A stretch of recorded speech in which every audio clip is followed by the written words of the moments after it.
नमस्कार दोस्तों, आइए समझते हैं कि कौन बनेगा भारत का अगला उपराष्ट्रपति। आदरणीय जगदीप धनखड़ जी के त्यागपत्र देने के बाद लोगों में यह जानने की इच्छा जाहिर हो गई कि किस गठबंधन का अगला उपराष्ट्रपति बनेगा।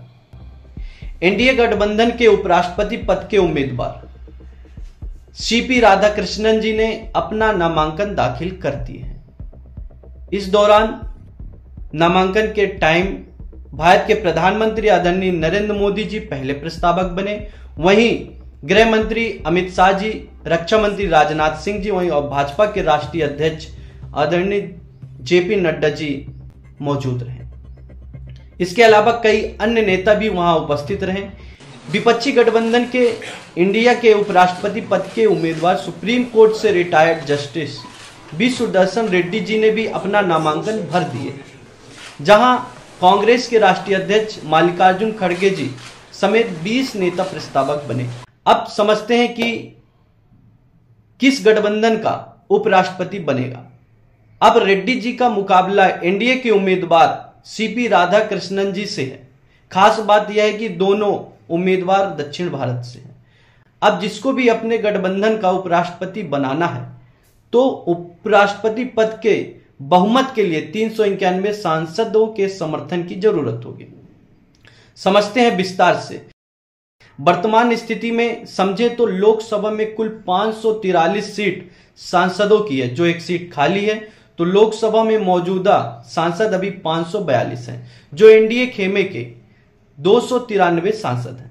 वहीं राज्यसभा में कुल 245 सीट सांसद की है, 5 सीट खाली है, यानी मौजूदा राज्यसभा सांसद 240 हैं, जिसमें से एनडीए खेमे के 129 राज्यसभा सांसद हैं।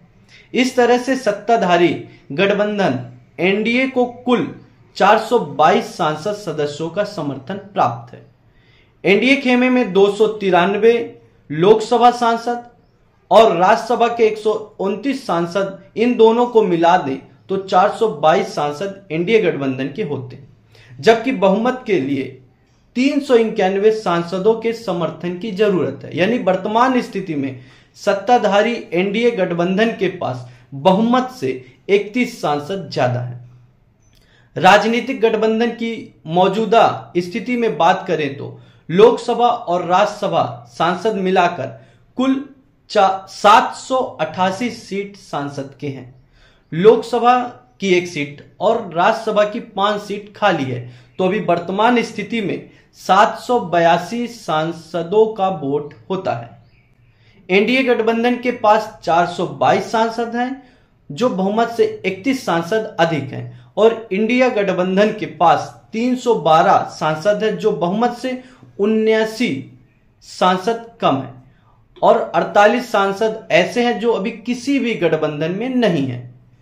अब इन 48 सांसदों को साधने की आवश्यकता रहेगी। अब सभी भारतवासियों को कुछ वक्त का इंतजार करना पड़ेगा, क्योंकि उपराष्ट्रपति पद के चुनाव के लिए 9 सितंबर को वोटिंग होगी, उसी दिन काउंटिंग होगी और नतीजा सबके सामने होगा। यानी साफ है कि एनडीए गठबंधन के उपराष्ट्रपति पद के उम्मीदवार सीपी राधाकृष्णन जी भारत के अगले उपराष्ट्रपति बन सकते हैं।